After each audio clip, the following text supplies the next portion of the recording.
Think of people who can't quit smoking. The body, no way, wants a lot of smoke in your lungs. No way.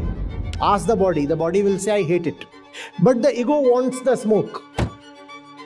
The ego is the fundamental incomplete tendency that says I incomplete.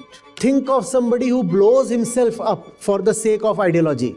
The body will do very well all by itself. The body does not need the ego at all.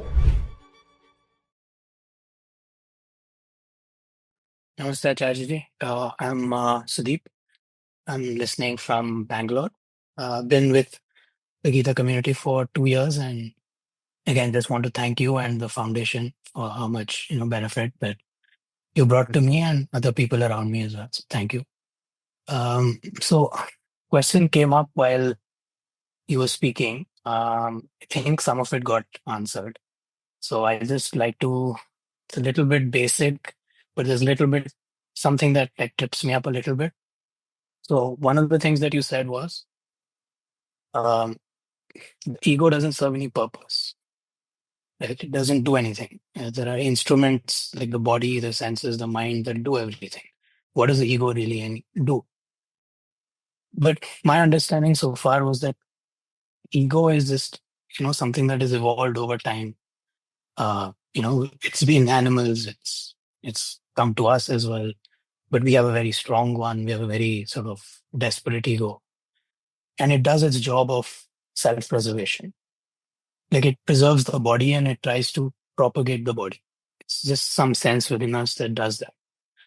So as you were speaking, I think some answer emerged in my mind. I just wanted to check if it's right. I think the answer there is that the problem is not this self-preservation instinct, but the problem is our identification with all the desperate gymnastics that the ego does to preserve our body. So that was, is that, just want to clarify. Not quite. See, evolution pertains to the body, not to the ego. The ego hasn't evolved. The body has evolved. The body has evolved. The ego hasn't evolved. The ego is the fundamental incomplete tendency that says I incomplete. I incomplete. That's what the ego is. The first object of the ego is the body itself. This object has kept evolving.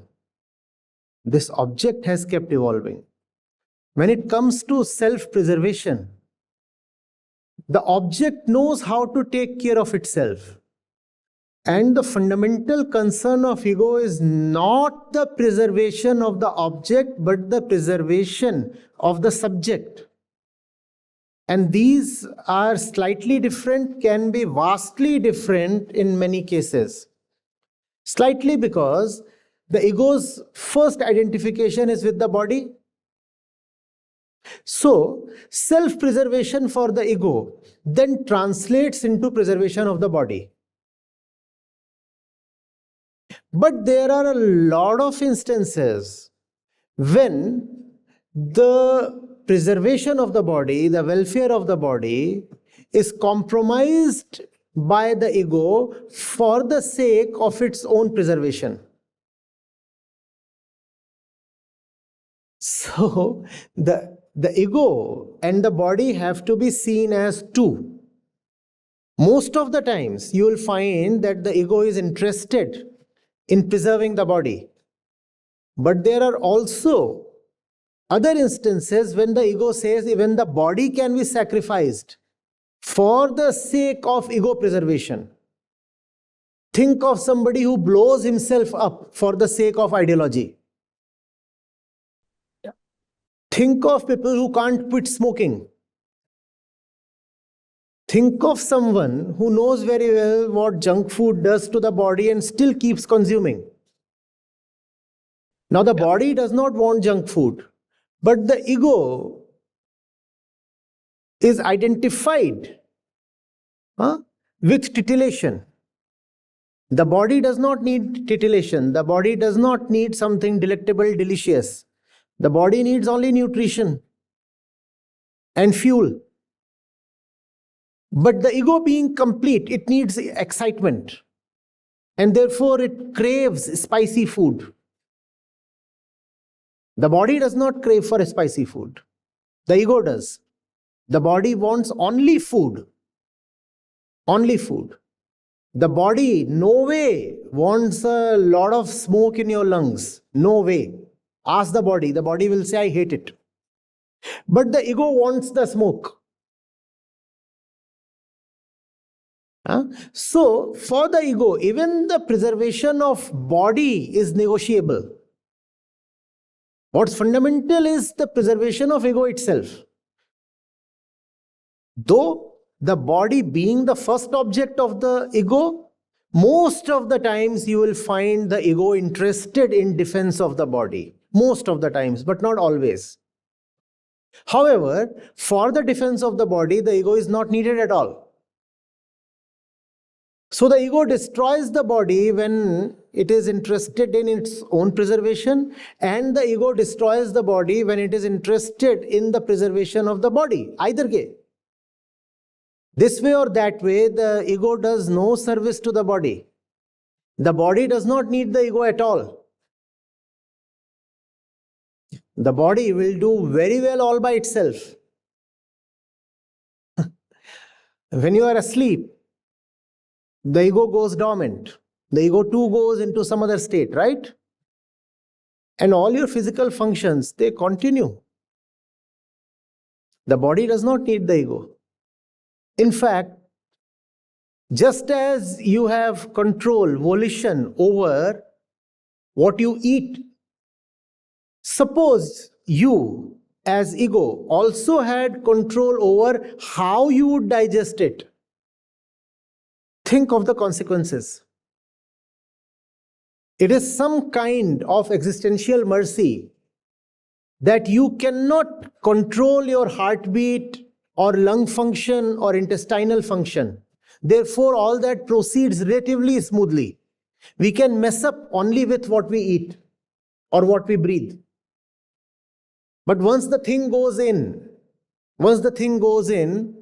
the body leaves no scope for the ego. Therefore, we are relatively safe.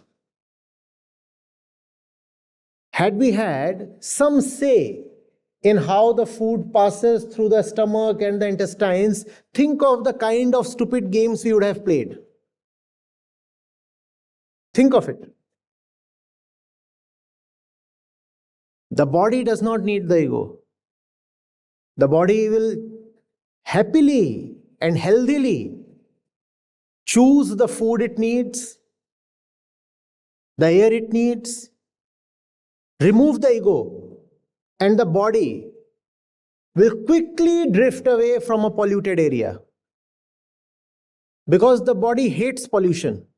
But the ego makes the body stay put in a polluted area for the sake of some gain. Remove the ego and the body will quickly move away from an environment of stress and tension, because the body hates tension. But the ego, for its own survival, makes the body cope with tension. And then the body suffers. Which means the ego does not want the welfare of even the body. So it's not that the ego is violent towards the others. First of all, the ego is violent towards even the body that in some way houses the ego.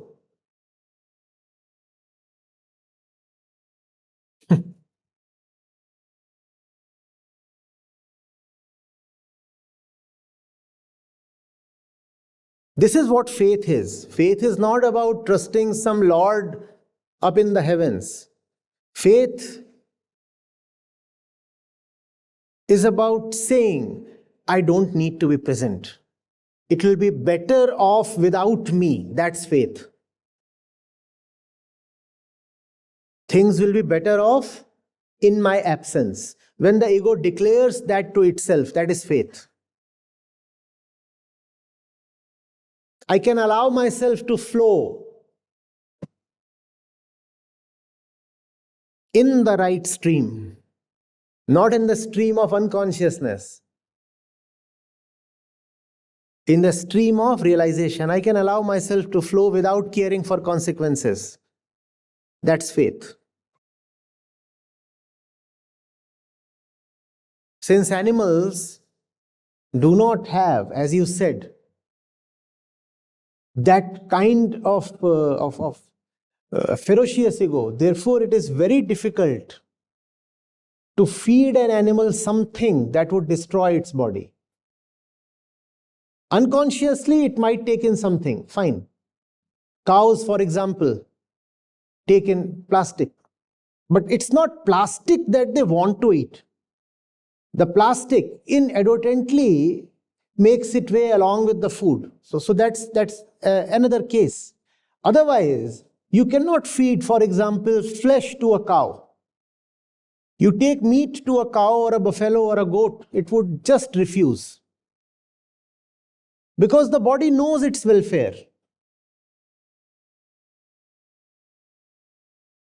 Animals know their prakriti. Or rather, you could say animals are surrendered to their prakriti. So they'll not eat what their body cannot absorb.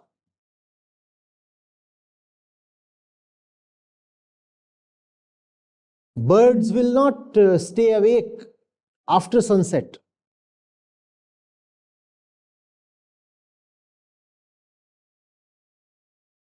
And at dawn, they'll wake up without exception. Most of them, except the nocturnal ones.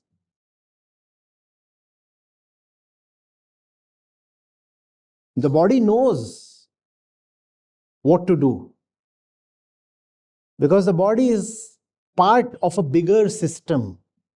Just as the planets know their orbit. Just as the tides know their moon. Similarly, the body, being the planet and the water and the soil, knows its own game. The ego does not need to be present and interfering. And body does not mean only the gut or the intestine or the body also means the brain.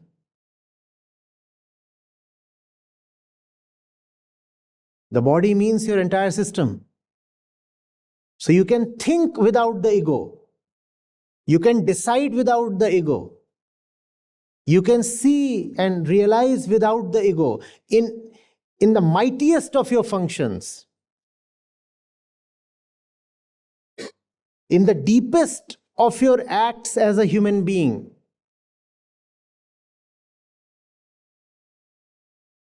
the ego is not needed.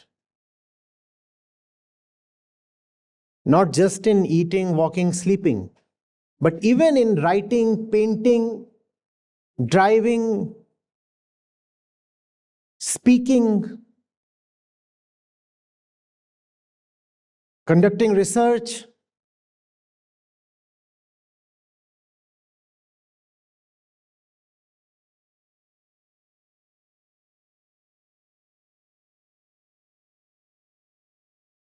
The way they put it is, learn to live without yourself. Learn to live without yourself. Then you are not, but life is. So thank you very much. I think that clarifies some very fundamental misunderstanding that I had. One thing that you said, animals never will willingly put their body in harm's way. I think the only counter example I can think of that is when we humans train like police dogs, for example, to go and it's like we are implanting our ego into that animal through training and conditioning. And even that can be done only with higher animals like dogs. you cannot train an earthworm, for example, to do that. Right? Only domesticated. I think. You can't Domesticated even ones, do wood. and we domesticate only the higher animals. Or you can maybe also train a gorilla to do that. But you cannot. Yeah, that's it. Yeah. Thank you.